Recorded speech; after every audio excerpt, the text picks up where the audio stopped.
Olá pessoal, tudo bem?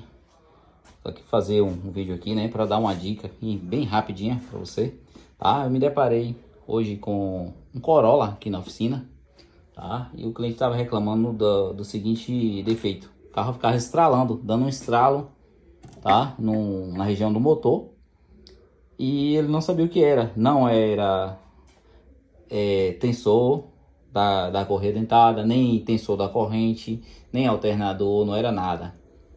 A gente foi verificar, né? Botou o carro no elevador e o estralo tava muito forte, assim, entre a caixa e o motor, tá? E a gente tirou aqui uma proteçãozinha que tem, uma guarnição que tem embaixo ali entre a caixa e o motor, tá? E verificamos que o defeito do carro é isso aqui, ó, tá? O volante do carro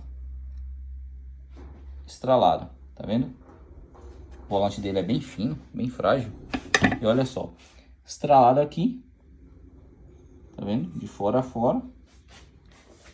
Aqui também, de fora a fora, que a câmera pegou bem legal agora, tá? Ou seja, uma parte, duas partes. Essa outra parte aqui já tava começando a estralar aqui, tá? Essa outra ainda não. E essa aqui já tava começando a estralar também, tá?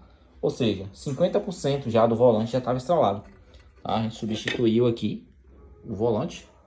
O cliente conseguiu um aqui usado e o carro zerou o defeito, tá bom? Essa dica aí para você. Volante do Corolla, o carro chegou estralando, principalmente quando aquece, material de lata, ou às vezes também frio, dependendo da situação, já estiver muito avançado. Dá uma olhadinha no volante, pega uma câmera, ó, olha que você pode encontrar isso aqui, ó, tá vendo?